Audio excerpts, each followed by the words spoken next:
Independence, our pride. 67 years old, Ama Ghana, my motherland, should be blessed enough to take over the reins of its own affairs. But is that the situation? The journey towards true independence, I must say, has been super daunting.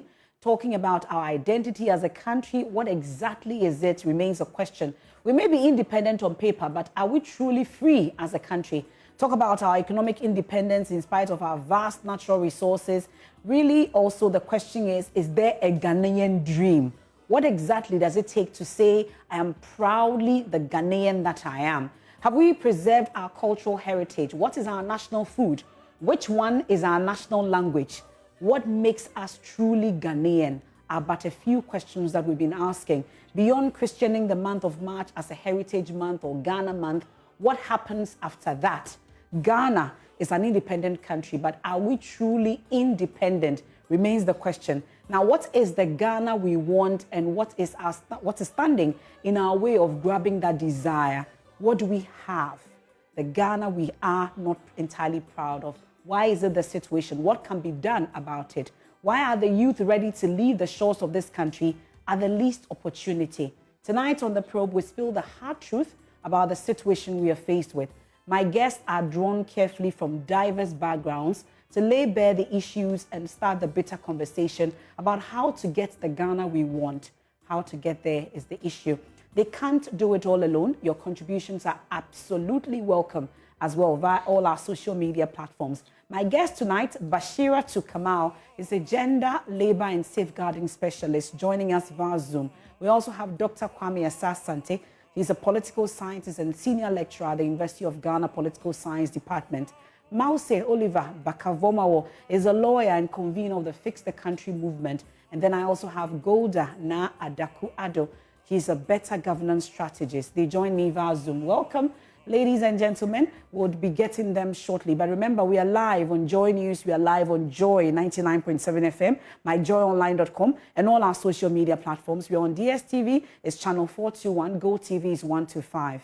I am Emefa Apau, and this is The Probe. Please stay and let's get talking right after this short breather.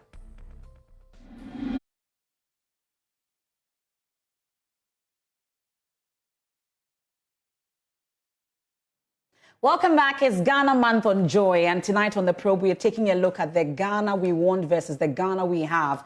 And tonight, my guests have joined me via Zoom, and because Ghana Month on Joy, we're told that we are playing 97% Ghana music, but really, what makes us truly Ghanaian are the key questions we are hoping to ask tonight. And Dr. Kwame Asah-Sante, political scientist and senior lecturer at the University of Ghana, has joined us via Zoom. Mause Oliver Bakavomawo, a lawyer and convener of the Fix the Country movement, and Golda Na Adaku Ado is a better governance strategist. Bashira, I'm sure, will join us shortly.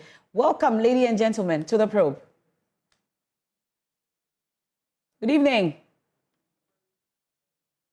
You'd have to unmute so we can hear you. Good evening. Can you hear me? Yes, I can hear you now, loud and clear. Welcome to The Probe. I hope we are all doing well and ready for Ghana Month. Fantastic. Great. Well, Mause, maybe I'll start with Golda instead. I really want to find out from Golda. Golda, really, what makes you proud to be a Ghanaian, you would say? If anybody asks you that question, what will be your ideal answer from where you sit? You're starting me off with a very difficult one. Previously, I would have said that what makes me proud as a Ghanaian is the fact that we had so many milestone moments where it felt we were leading the African continent to progress in maybe peaceful, nationhood, to progress in democracy, to be able to contribute the best brains to other parts of the continent to help. Today, if you ask me, I would say the best thing for me being a Ghanaian is the ability to persevere. Okay. Through difficult conditions, just that ability to persevere. That's what makes you proud to be a Ghanaian. Bakavomawo, If I were to ask you, Singh, what makes you proud to be a Ghanaian, you'd say? I mean, I think it's the history and symbolism of this country's independence, fight for independence, and the I'd say for what it's represented for the entirety of the African continent, the promise of a new nation. I think that a lot of us look back at that with a lot of nostalgia, and I think that our story is so unique that it could only be that we, the people of Ghana, could only have constructed that history for ourselves. So that history is a sense of pride for a lot of us. But beyond that history, really, Dr. Asante, I'm sure you've heard Golda and Bakaboma on this. How about you? Proudly Ghanaian, when we say that, what really does it mean? It's only coming from the fact that we are looking at how far we have arrived here from where we come from. All right. If you are able to trace that history that brought us to this far, this is the only thing that put us together. You realize that beyond that, politics has divided us. We live in a society where instability has created all manner of problems. And bad leadership has destroyed this one fine idea of building a society we call our own and defend it to the hilt. Today, the story is different. And we know the forces at work that is preventing all these things from happening. But the good news is that you have young people of today, some of whom are ready to fight on and continue from where our leaders left off. And for me, that's the spirit that is going to hold us together and fight on. Otherwise, one would have been tempted to say that it's already a lost battle. But there is hope at the end of the day. Well, all of you, I'm sure, very sure that you've traveled far and wide. But really, we've heard elsewhere, at least, about the American dream, amongst others. Do we have a Ghanaian dream? Golda, should I come to you on this? From where you sit, Sure. do you get a sense that we have a Ghanaian dream, and what is it? This was actually a project almost 4 years ago where we spent time asking people, what would you declare as a Ghanaian dream? I don't think we really found a lot of answers. They were all aspirations and hopes, not as much as, a Ghanaian dream. But I would say the Ghanaian dream, if we're going to be honest, is to be able to actualize the Ghana that we know is possible. A lot of Ghanaians are still very patriotic at heart. They have this burning desire to be able to find enough, something deep inside to continue maintaining that hope, So I think that is the Ghanaian dream, to be able to actualize the best form and the best version of Ghana that we could get in our lifetime. Okay. Oliver, is there a Ghanaian dream? If we understand the Ghanaian dream as something that is shared collectively, that defines our spirit, that every person who grows up is inculcated in, then I think is the desire to have a person in some higher place when disaster strikes, some connection, whether it's in the hospital, somebody you can call who can procure you blood when you need blood transfusion. Somebody who is that we are always looking for somebody who can be able to help you beat the kind of system we have created. That's what I suppose is defining of what the structure is. But if we want to be aspirational in terms of, and perhaps and look at our experience through rose-tinted glasses, we can as well say, is that refusal to stay back down when you're beat several times, continuing to rise again. Some of the things that we have seen as a nation, the fact that a lot of people continue to have hope that this country can arise above its current station. Perhaps even in the face of uncertainty, we are continuing to hope for the best. There's something in there that we can look to. A lot of times when you talk to Ghanaians, every time they'll tell you that we are managing. I suppose in that management is a sense that we are refusing to give up, I think. Dr. Sasante, I've listened to you lecture a number of young ones at the University of Ghana in the area of political science. I bet this question may have come up before. Do you get the sense that we have a Ghanaian dream? And when you find out from them, what do they say it is? Do they even know what it is? It is a difficult one. Answers that you get from people when you pose this question to them, you get a sense that people are confused as to what we want, simply because what our forefathers set for us as something which would put us together, we have lost it. So now we are trying to find what is the Ghanaian dream. But if that is the case, then I'm inclined to say that we are looking at things that will unite us, as opposed to things that put us in different groups, and then we tend to fight ourselves and destroy what we want to build.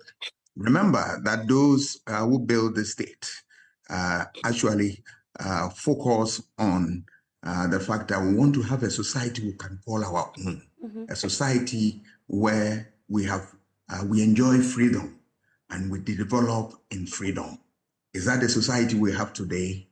A society where you have leaders who can see things far ahead of them and be able to predict what will happen and then find solutions to problems that are ahead of us. Is that the leadership we have today? A society where we have leaders who will lead us with honesty and sincerity, and leaders who will not be corrupt. This is a society that we have leaders who want everything for themselves, and every other human being can, go and hang himself. That is a story. So in the midst of all the difficulties, you realize that the Ghanaian is confused as to whether there is a dream. But it is our duty that we make it a reality by having the Ghanaian dream, where all of us will rally around and make sure that it works for our society. I'm told Bashira too, Kamal finally joins us. We have a better connection to her now. Bashira too, if you can hear me, maybe we'll just give you a bite at it and then we can delve deeper into the conversation now. So we've been talking about what makes us proud to be a Ghanaian and whether we have a Ghanaian dream. Maybe you can box the two together and give us your take on this, and then we can get into the discussion. Thank you, MF. I hope you can hear me. Yes, loud and clear, much better. Okay, thank you. I think what makes you proud to be a Ghanaian is because you're a Ghanaian, first and foremost.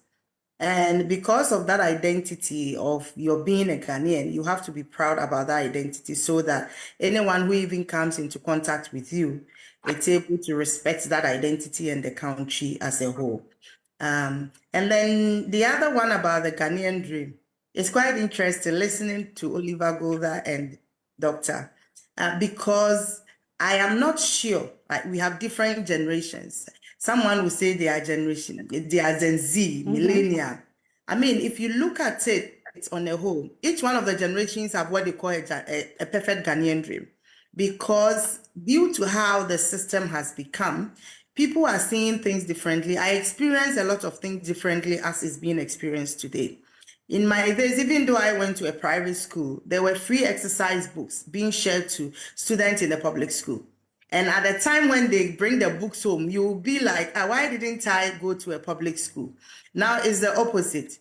Private school students are better in terms of infrastructure and systems and other things. And public schools are in a sorry state. So it's even difficult for people to say that I'm going to either a DA or LA or whatever we might call it.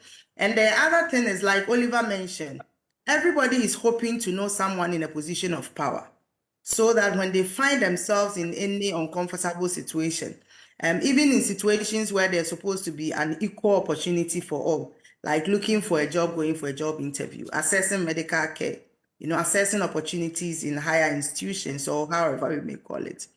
You will still need some connection, someone to make a phone call, or you need a protocol to be able to access something that is supposed to be a basic right to you as a person.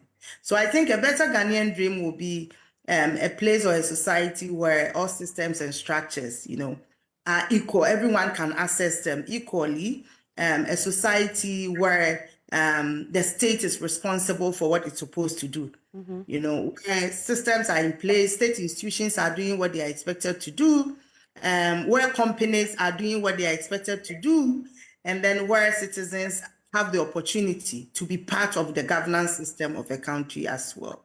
Okay. Well, Oliver, you've been leading a movement to fix the country. It's hashtag fix the country.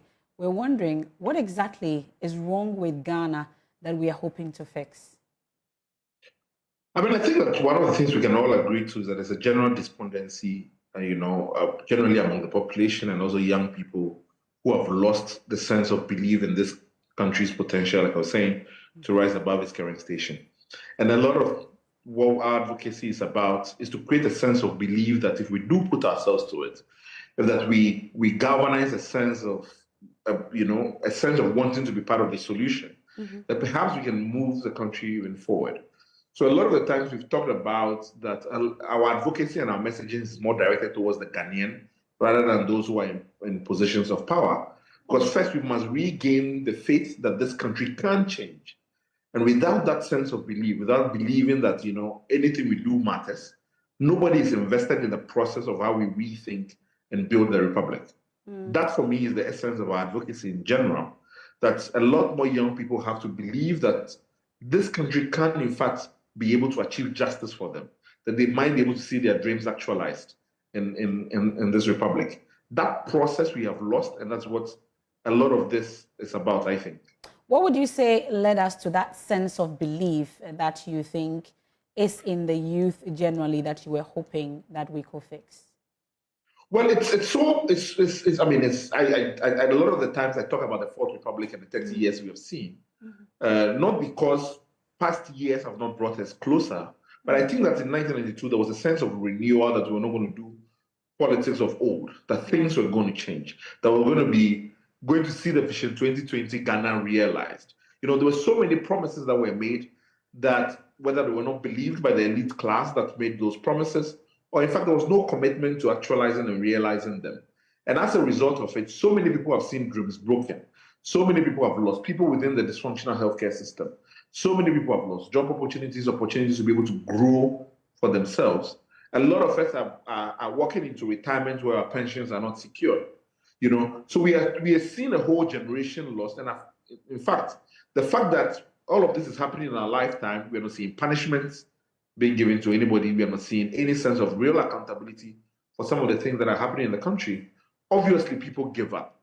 So in so many types of situations where even injustice has occurred, myself, as somebody who has been involved in the process of, trying to get justice for people and all things, even in those situations, people want to be able to, they want to have a touch and go relationship. If I was slapped and they took my phone, I just want the phone back and I don't want to deal with it because I don't truly believe that justice can occur. So just the little I can get out of this system that is not invested towards restoring the faith of its citizens, gradually we feel the effect. One of the things I say is that if you look at public sector generally, there's a general feeling that those at the top get away with so much corruption and graft that to get any service done, people feel justified to ask you for money because they feel like, well, those at the top have sorted themselves out. I might as well do the same. But if there's a sense that there's a real accountability, there's real transparency, that people actually pay for the wrongs they do, that feeling will transcend across how we deal in the public space or treat the public thing. So that has accumulated and gotten us to this point, I think. Well, some of us have seen the journey in terms of this campaign and advocacy to fix the country, but really, 67-year-old Amagana, how has it been fixing it? Oliver, maybe I'll wrap up on that with you. Well, one of the things, I suppose one of the things that we can still take pride in is that it's still a young republic, comparatively to so many different societies. And that as long as a lot of people, we can still create a critical mass of people who believe or come to, whether it's blind faith or other, that this republic, Ghana, this our motherland, can still be able to, and I can't say it's take on its best cloth, fan into my prafra. That belief and sense that things can change is only what can drive this republic forward. But if we lose that, then we lose everything, I think. Dr. Sasante, this 67-year-old country, We call her Amagana. I don't know why, but at least that's what we've all come to know, that is our motherland, and she's Ama. But really, this is the Ghana we have, but we are told there is a Ghana we want. Really, what's wrong with this Ghana we have such that there is a Ghana we are looking forward to or desiring to have? The wrong things about this Ghana that we have today is that we are in leadership crisis. If you look at where we took off from independence, we had great potentials with leaders who had vision, whose vision went beyond their ethnic group to move into other parts of what beyond Ghana and other parts of Africa. And that you cannot single out. You cannot mention names without leaving out Sergeant for Dr. Kwame Nkrumah. He lived way beyond his contemporaries in terms of ideas, in terms of plans, in terms of development, ideas, and the rest of them. After independence, we saw the politics of decay, politics of misgovernance, misrule, human rights violations, and the rest of them. And you realize that all these things have affected our identity as a people, and it has, lowered our desire to fight as one people for one cause. Today, you have a large army of youth without jobs. We have a whole lot of natural resources given to us, but we don't tap them and develop them for the benefit of human society. The ecosystem that God gave us, that we need to protect and defend, has been bastardized. And we have a government that sat down as if it is on sabbatical leave. All right. We have, socialization that is supposed to bring us all together as kids, develop us, and inculcate values that will enable us to defend all the good things that we have been thrown to the dogs. We have a society that wealth is everything, and that it doesn't matter integrity and all that. We've compromised integrity for wealth. We've compromised integrity for anything that gives us short-term pleasure and advantage. And today we are worried where we are.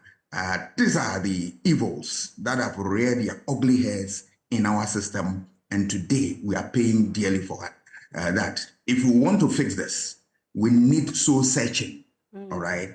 As Aristotle said, the unexamined life is not worth living. We must come to that, realization, and that things are not good enough, and that there is a need to have a paradigm shift.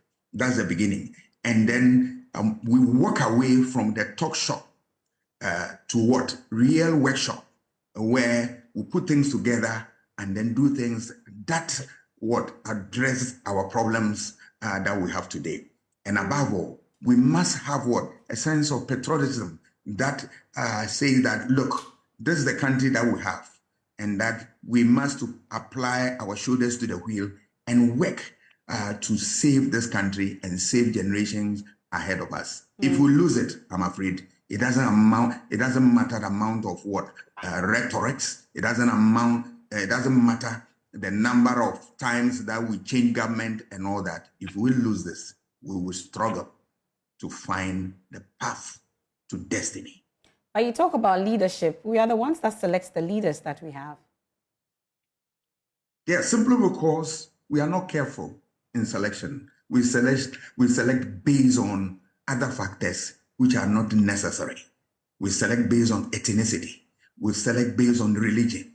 We select based on other unnecessary factors. But look, leaders are those who will lead and unlock your potentials. We need people who will lead by example, people who will stimulate work, people who will lead by very good example and who will unlock our potential so that we develop what God has given us to the very best. We have lost them. We have lost them. This country really needs the political John the Baptist who will see things far ahead and tell the people look, let us go this way. And that is my prayer. But all is not lost yet. I hope and pray that as that advocacy goes on, people will learn from all that we are talking about. And at the end of the day, one day, we'll look back and say that we've made it. But Golda, for you, is it so much about the issue about leadership, or it's also the issue about the identity and our values as a country that is hampering this quest to getting the Ghana we want? Or are we satisfied with the Ghana we have? I don't know about you. Definitely, identity has a big part to play. Prof was talking about the inability to vote for the right kind of leaders, but the fact of the matter is that we are not given the choice. We have delegates, and they determine the leaders that we end up voting for. So even when we get to the ballot box finally, we have been given candidates who have been selected by people who select them based on how well they are paid by these people. So we actually don't have a choice. And the question is, why do these people do this? Irrespective of their tribes, most of these delegates behave the same way. But when it comes to values and identity, I think that when you end up in a system where you are looking at survival as your priority, nothing else matters to you. You are not going to go and declare integrity, or you're not going to try and be an angel and do the right thing all throughout, because you are not given the choice. So I think for me, Ghana has become a space where we live under the facade of law, right? There's a saying that no man is above the law and no man is below the law, right? In Ghana, actually, there is no rule of law, but there's this amazing facade as if all that is working is rule of law. In actual fact, the law has become the personal tool of the very people at the top or in the leadership positions, and to use it and how to make it function. When it comes to that, therefore, you are not going to be able to declare that you can have the Ghana you want.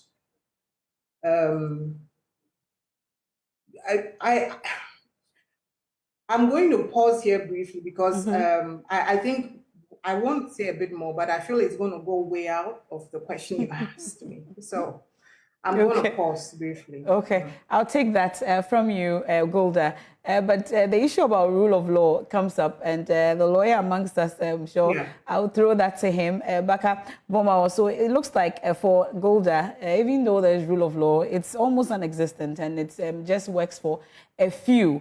And one of the issues for her is what is hampering our quest to getting the desired Ghana. The issue about leadership has come up, values and our identity also. For you, what's standing in that way? I think, for me, I think it's the people, to be honest. And when I say the people, I don't say it in a way that creates fault with the people as persons who are not good enough. But I think generally there's a lack of belief and faith that anything good can come out of the country. And when people have that faith, that sense, they stop trying. And because I do think that there's so many things that happen in this republic that everybody just feels tired, people don't want to do anything about it, and people just resign themselves to a particular faith. But in fact, systems can change if we have faith that they can change, because then that leads us to move more. A lot of the space that we've left for leadership and the things that I've gotten away with is because we have allowed it for so long to happen. That we've allowed that disrespect to go on. We have allowed, the kind of substandard leadership that continues to occur. So I always give an example. In our protest, we're calling for the president to resign. And so many people will say, but is that even feasible for an African country? It's almost as if our imagination blocks at a certain point, that our refusal to believe in our own capacity and our voices singing enough to demand for those who we are by our own industry elected to be accountable for us, and that we can withdraw that mandate when we feel so. So I do think that process of rebuilding the faith that in fact you matter, your voice matter, and everything you have to do can create change has to be discovered for this country to be able to move forward. If not, it has always been the nature of power for people to take advantage of those who are meek and those who are voiceless. That is the way in which power has traditionally operated, and if given the space, it will continue to do so. And we always say that power concedes nothing without demand. We have to make that demand. We have to knock on those doors. That is the way we, the people, come in. So far, we are not doing enough. And we always have to remember that even as we are trying to do more, it's power's place to continue to push back at us, to create scapegoats as of people who speak up, to try to make the cost of you standing up really expensive. But you have to remember that at the long run, at the end of the day, you win, and that generations after you do not have to suffer the same fate that you have suffered. Yeah. Some of the things that we are talking about, some of the struggles we are doing now, we won't do them if our parents and fathers before us, mothers, had done these struggles, had pushed back against the system. And we have to have a sense of responsibility towards tomorrow's generation. That we may not see these changes in our lifetime, but my God, tomorrow deserves better than we see today. Because I was coming to that. This issue about we not having the faith and resigning from having that kind of faith that things would change for the better. Can you really blame the people if you say that they've stopped having that kind of faith? Because over the period, nothing really has come out from having that faith. What then do you expect them to do? That is true. I mean, I think that power operates in a way that makes you feel voiceless. It's intended to do so that you begin to internalize it. And that when you begin to internalize that sense that your leaders cannot give you anything, they feel much more secure in where they are. So you say that the rent is expensive in Ghana. They say if you don't like Ghana, go to Canada. That sense of disrespect, that it doesn't stop. And you have to be able to get to a point where you say that, you know what, we may have lost the faith now, and I don't believe that, I don't even know if this will work, but I'll stay there and fight nonetheless. We have to get to that point where we stop the slide. That is where our sense and our focus is working towards. Because without that, it doesn't ever stop. I always give the example that if you take Haiti gained its independence as far back in the 18th century, in the 1700s. If you take Liberia as one of the oldest African republics, they are worse off than we are today. Time alone does not solve the problems that the country has. So if we think that just by being, things will change, it's not going to happen.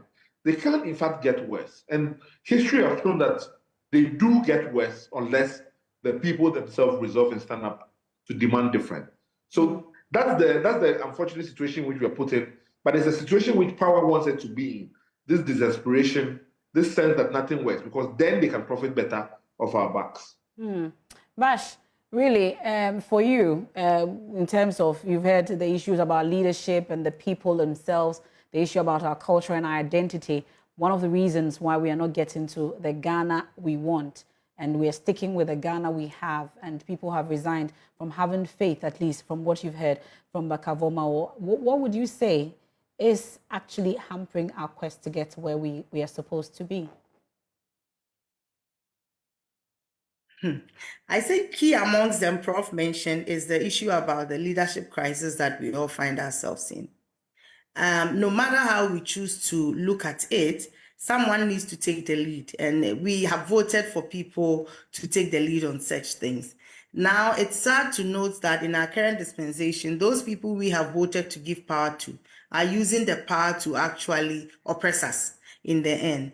And the question you asked Oliver about why have the people resigned to faith, why are we not acting?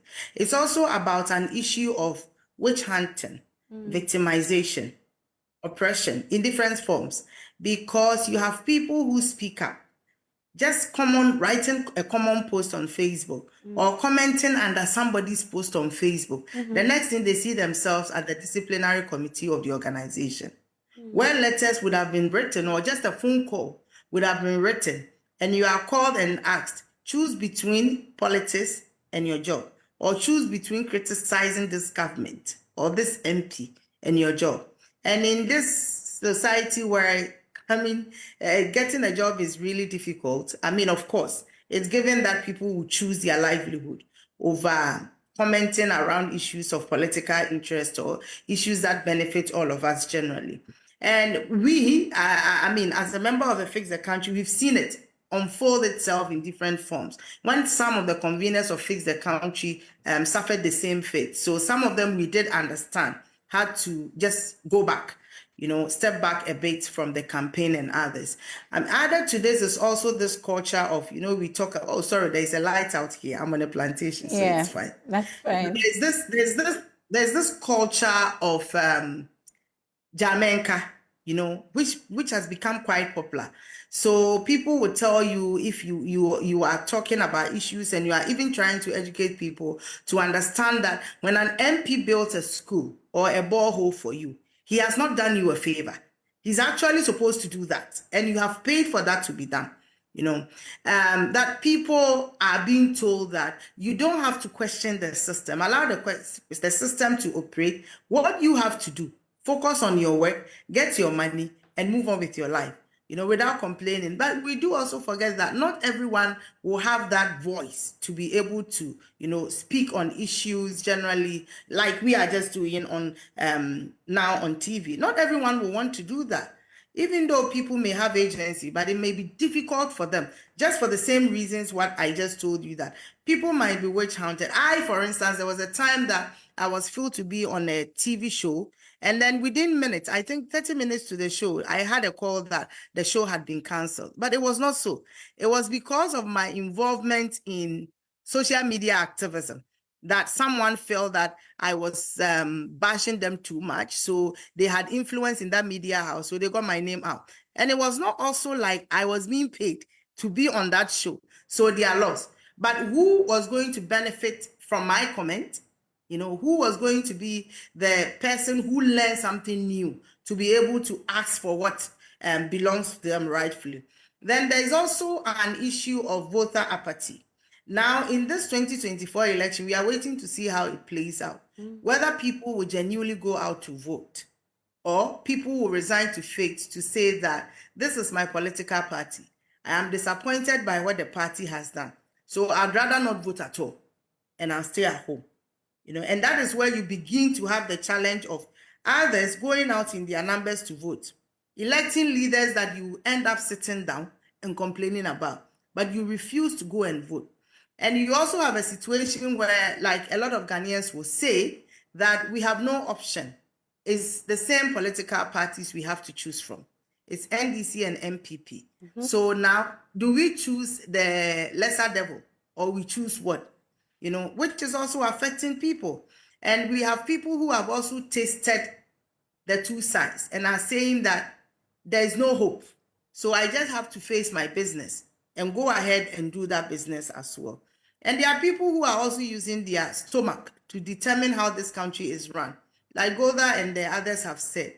I mean, you have people who are going to, a small number of us, going to choose the people that the majority of us have to end up choosing. So, I mean, a political party structure has determined how I should vote. And I look at the two sides, and then I determine based on policies that this is a better side than this side. And you are restricted. You have to just go by it. So a lot more needs to go on in terms of advocacy, sensitization, and education. Using the constitution, like Fix the Country at a point was doing, mobilizing grassroots power, where they understand that when something happens to you, when a school is built, it's because you've paid taxes and you deserve a school. There's free compulsory basic education in the constitution, so nobody is doing you a favor. The more we think that people know that these things are supposed to be a right to them, the better they will behave. So that it's not like an MP refused to build a public toilet for us. So we won't vote for that MP for refusing to build a public toilet as well. Then there's also an issue about decent jobs. I like the fact that Prof was talking about the ecosystem and others. Tied to decent work is also the issue about poverty. And how do we get that out of the system? Now, the whole Ghanaian system is being run on a temporary basis, where you get a job, 5 months, you are out. It's a contract. So at every point in time, it's being renewed. And they are doing that so that one, they take all your power away from you. You are guiding what you say at the workplace. You can't complain. You can't comment on how your job is structured, how much you are even paid. You can't take them to authorities if they breach the law or in terms of payment of statutory deduction like SNIT, pensions, and others. But if you don't have a temporary job, You can comment on these things, and if you have the right to maybe form trade unions and the union is speaking on your behalf, you have more power. But these things are no longer there. But these are things that were basic things, and it's also enshrined in the Constitution. Freedom of association. Ghana has ratified several international treaties and protocols, including the ILO Convention. So right to collective bargaining. So if I know that I comment on how work is structured and management is doing something wrong and I talk about it, and they will not come after me, I'll still be protected. I'll definitely talk for the right things to be done in the organization rather than sitting aloof. And it's the same thing we are seeing in our system, where our MPs can talk anyhow to us and we can't even ask them for accountability. And the biggest question, I understand that at some point Golda was getting a bit emotional. Yeah. And I do understand her, because you live in a system whereby if I don't have money, if Golda doesn't have money, Oliver, Prof, or whoever, we are stuck in this system for seeking health care for ourselves and our families. On this national health insurance that the people who claim that it's working perfectly are not enrolling their families on, the same educational system that they are not using, and they are sending all their family and their children outside of the country in the quest for better education. But they are forcing us to stay in this system. They pick flight, they go outside to seek better health care, using the same resources we could have used, to support some of our health facilities that we have. And even the health facilities that we have, if you go seeking health care in this same system that we are looking to be better, and you don't have money to pay, and you rely solely on the national health insurance that they tell us is the best, you may die, you might die. So in the end, you have to choose. They'll ask you whether you are using the national health insurance or you are not using the national health insurance. If you are paying out of pocket, there is a special way that you are treated in a hospital. That one, they can dispute it, but that is the truth. All of us have become victims of that system. If you are using national health insurance, there is a way you also are treated in the same hospital. And this is not just affecting people who are wealthy or people who are poor. All of us put together.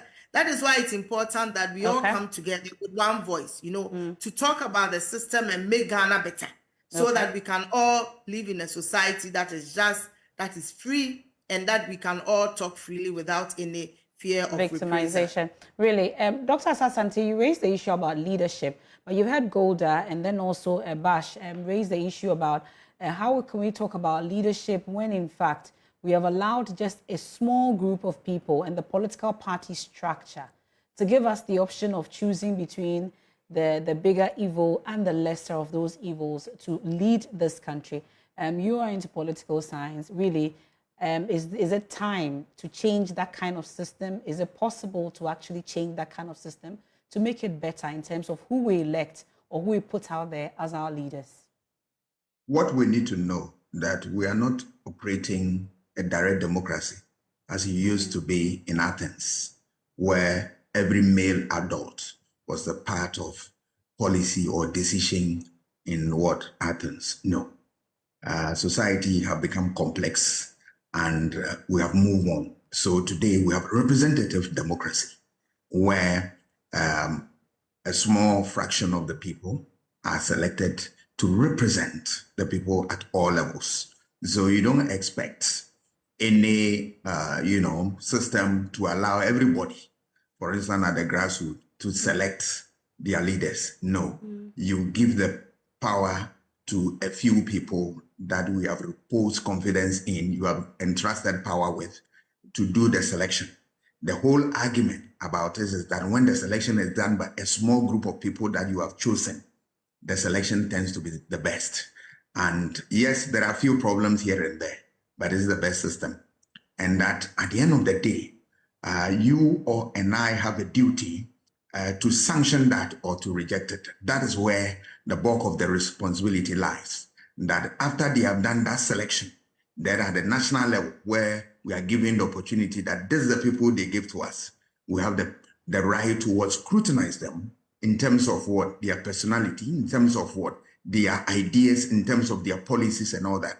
And at the end of the day, we should come to a firm decision that, yes, this one is better than the other in terms of all the things that we are using as measuring rods. This is where we fail to do. And the reasons are numerous. One of the reasons is that If you look at our country, literacy level, you and I, is very low.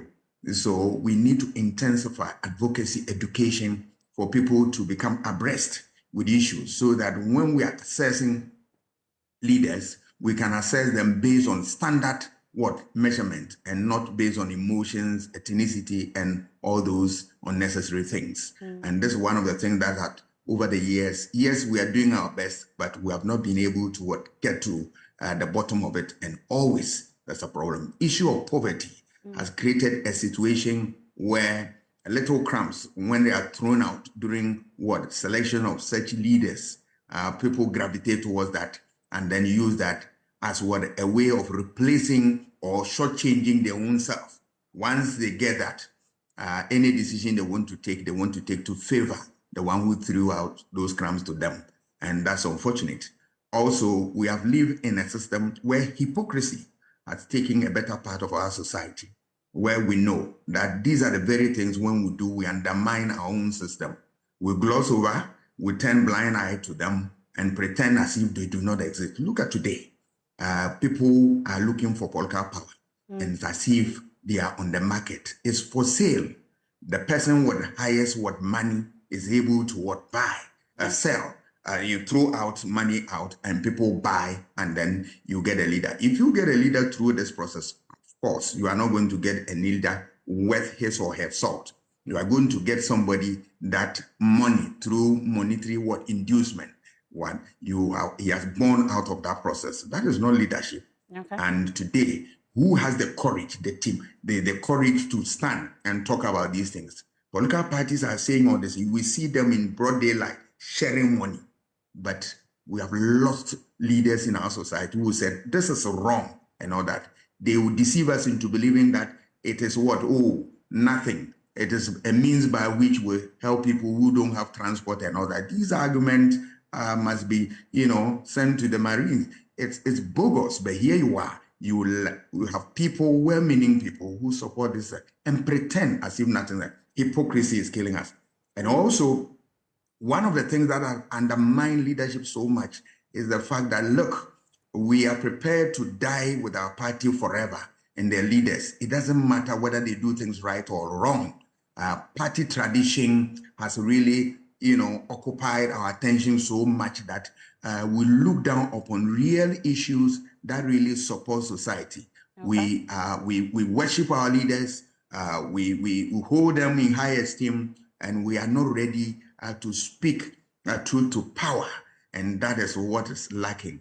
I believe that if you really want to build the Ghana that you and I believe in, Ghana that our forefathers built and had a dream that we will be able to continue the forward march, then we need to change our ways. We need to be able to be bold and then speak the truth at all times. It doesn't matter whether it hurts or not. Okay. We need to have leaders who have vision, whose vision goes beyond this country, and then leaders who will be able to bring things that will improve our lot. Okay. We need leaders who are selfless and they are prepared to serve this country.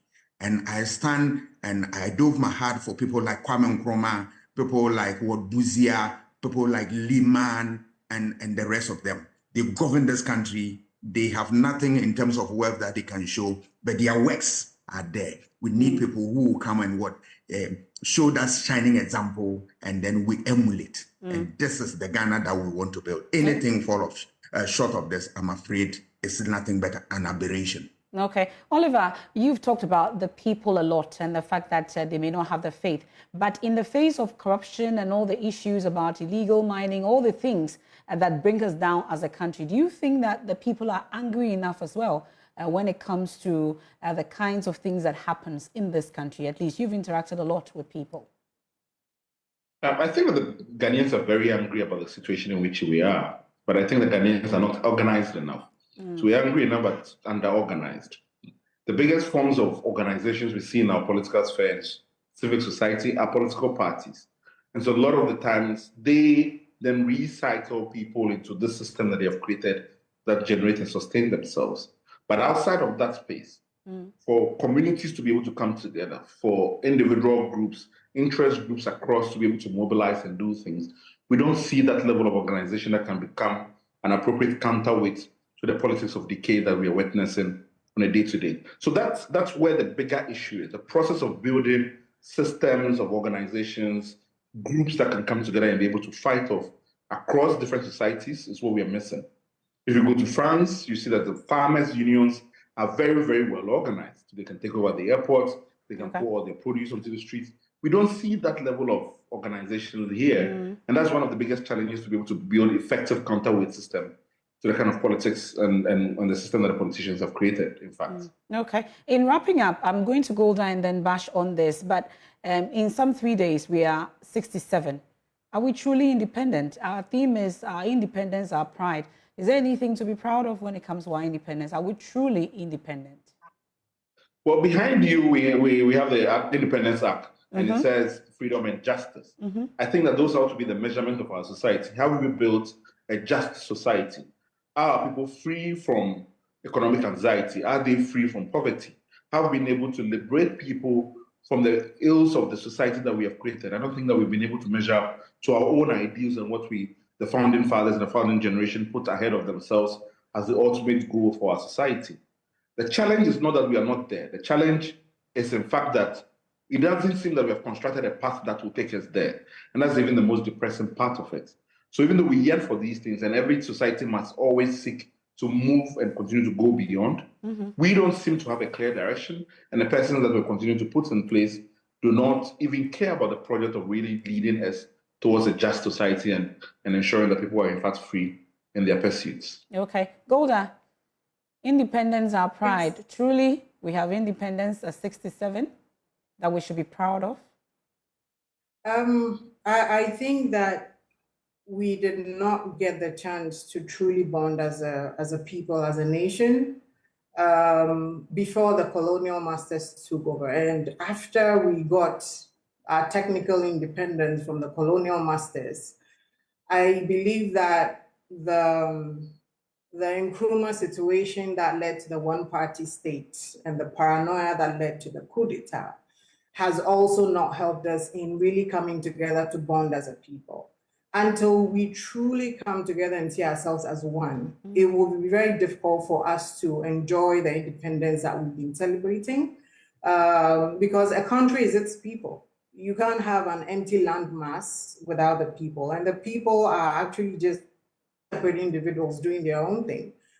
So we need to move on the issue of how do we truly find leaders who can bring us together. The leadership situation, I heard what Prof said, and I'm very quickly going to say that in the local, the assembly elections that were held recently, people got into their positions with as few as 6-7 votes. Do we have anything in our laws that declare that if 90% of voters decide not to go and vote, if we do not get 50% of them, we will not declare president? If we don't have laws of that nature, we're going to keep doing this whole... For presidency, at least, it ought to be 50+1, at least for the presidency. Is the district assemblies that I'm not too sure what it says. Right, right. So those are the problems, because, you know, the smallest unit of our, you know, democracy has to be able to reflect these things that are practiced at the top. So I worry about a lot of these situations and how that keeps us away from truly being independent. Until that happens, we can only continue to hope. Well, this is a discussion that definitely we'll continue having throughout the month of March, because it's our Heritage Month and a month of Ghana Month, we call it. We're really out of time on this. I was hoping to hear Bash and Dr. Kwame Asah-Asante finally on our true independence, but definitely Dr. Asah-Asante and Bash, I promise you, we'll get to have this discussion again. We're grateful for your time here on The Probe. Bashira Tukamal is a gender, labor and safeguarding specialist. Dr. Kwame Asah-Asante, a political scientist and senior lecturer at the University of Ghana. Mouse Oliver Bakavomawo, a lawyer and convener of the Fix the Country movement. And then Golda Na Adakwado is a better governance strategist.